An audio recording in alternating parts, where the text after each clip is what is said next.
Hey guys, what's up and welcome back to Gretchen's Vegan Bakery. I cannot contain myself and I don't even know where to start. Between this new no-dye red velvet cake recipe and the Ermine buttercream icing, I am seriously freaking out. This cake is beyond amazing and I can't wait for you to try it. So let's get right to it. But first, I do just have to touch on a few origins of the red velvet cake itself. Number one, red velvet cake originally was not the blood red color that we know it to be today. It was actually a chocolate cake that, because of the reaction from the cocoa powder and the baking soda, caused a red tinge. So the original definitely looked more like this than what we know it to be today. Nowadays, we just dump an obscene amount of red food color into the cake batter to make it red. You may remember I was actually using that recipe for my red velvet cupcakes and the red velvet cheesecake. But that was before I started playing around with beetroot powder. The addition of this ingredient makes this cake not only taste better, in my opinion, of course, but it is a natural way to get that true red color that we're all after. So no need to dump massive amounts of red food dye in our cake batter anymore. So stay tuned for that recipe in just a second, but the second thing that you need to know about red velvet cake is the icing. If you ever do a search for red velvet cake recipes, chances are you've found them all to be iced and filled with cream cheese icing. Now don't get me wrong, that is a fab combination, but it is not the original icing used on the first red velvet cakes. The classic recipe for red velvet cake filling and icing is Ermine buttercream. If you have never tried Ermine before, you are missing out on a world of delicious. Just think custard meets buttercream, since that is literally what the recipe entails. It is a cooked custard added to whipping butter, and you have yourself a less sweet, super smooth, unbelievably creamy buttercream that has got me like, Ermine, where have you been my whole life? So okay, enough about me raving about how good these recipes are. Just take a look for yourself. Now first we're going to make the cake, and you will need flour, sugar, and when I filmed this the first time I used light brown sugar, but on all my subsequent recipes I used granulated sugar, and I like that way better. Vegetable oil, egg replacer, and I am using the plant-based egg by Freely Vegan, of course, cocoa powder, baking powder, and salt, and plant milk, and I've used both almond milk and soy milk with good results each time. Vanilla extract, and the star of the show, beetroot powder. Now, I got mine on Amazon, and all the links will be with the written recipe, whose link is also below this video at gretchensveganbakery.com. You could just click through to everything that I used, including the cake pans that I prefer for all my baking. Now, what I also love about this recipe is that it's a one bowl mix. Add the vanilla to the plant milk, and then add that to the sugar and oil in a large mixing bowl. Get it all nice and whisked up, and then all those dry ingredients get sifted together. Dump the dry right into the wet and whisk to smooth. That's it. Simple, simple recipe. But you guys, just look at this color. I am seriously in love.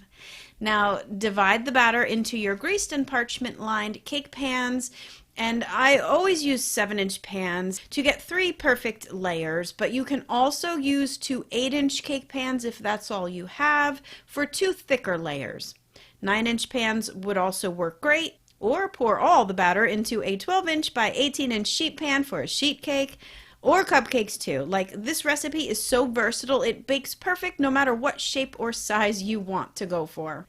Now, get them into a preheated 350-degree Fahrenheit oven, and mine took about 35 minutes, or until they're springy to the touch when you gently press the centers. So cool them in the pan until you can touch them without burning yourself, and then just flip them onto a cooling rack to cool the rest of the way. And bam, ruby red layers. Oh, I am like all fluttery inside. I love this cake so much. But possibly not as much as I love Ermine buttercream icing. This recipe is going to change your life, and a quick thanks to Johnny Lee for bringing it up recently.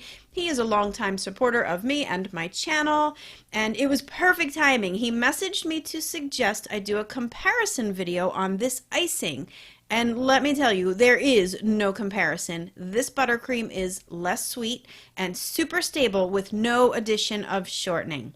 The taste is out of this world. It is thick and creamy.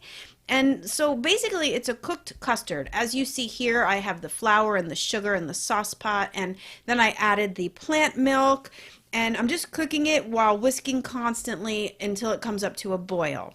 Now, once it starts to boil, you're going to take it off the heat, and then you can actually add the vanilla and the salt here rather than with the whipping butter like you're going to see that I do, and I think I like that idea better, but either way it works. But first, you definitely have to cool this custard, and I actually put mine into a bowl, but if you need to cool it faster, just spread it onto a large plate or a sheet pan, and it'll cool really fast that way. Just be sure to put plastic wrap or parchment paper directly on the top so that it doesn't form a skin. And then once it is super cool, you can start adding it to the whipping vegan butter. Now here you see I've added the salt and the vanilla extract, but it's really important that you just add the custard a heaping tablespoon at a time, or you run the risk of breaking this buttercream. And when I say breaking it, I mean it's going to curdle and separate. Since buttercream is essentially an emulsion, the balance of fat to the other ingredients is quite delicate. So just be sure to add that custard a little bit at a time while you're whipping, and you will be totally fine. So check out if you can see how fluffy and creamy this icing is. If I do have one complaint about the icing, it is only for its color. You will not get a white buttercream using this recipe. The flour and the large amount of plant milk will make it an ivory or an off-white color. But to me, I don't even care. This icing is life. I tell you what, I have been like, I can't eat whole cakes anymore. The sugar in the icing and the fat amounts in my old age just don't agree with me anymore. So this icing has actually changed all that. I literally ate half this cake over 2 days, not all at one sitting. So actually, I'm not really sure if I'm happy about that or what, since do I really need to be eating whole cakes now?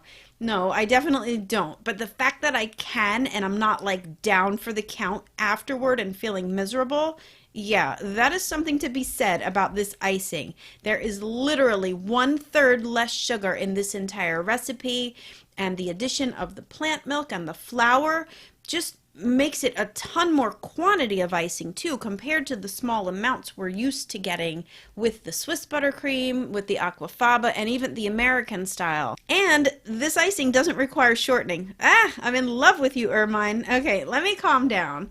So yeah, I just went super classic bakery style filling and icing for the decor on this cake, and with all my test layers that I had left over, I crumbled one up for a coating on the entire outside. I really like that look, but of course you can decorate this cake any way that you like.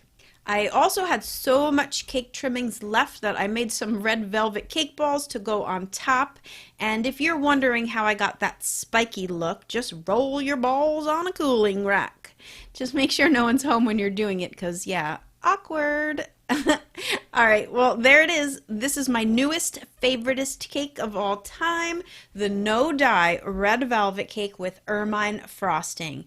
You guys, go get the recipes at GretchensVeganBakery.com. Make this cake. I command you. You will not be sorry. This cake is freaking awesome. Alright, a real quick thank you as always to my awesome supporters of this channel, my patrons on Patreon, and my pals in PayPal. You guys are the ones making it possible to continue creating, testing, and sharing all my recipes for free to everyone. So a big round of applause to you guys.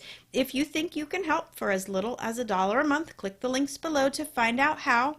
And as always, thank you to everyone here for watching. First of all, liking my videos, sharing, and commenting.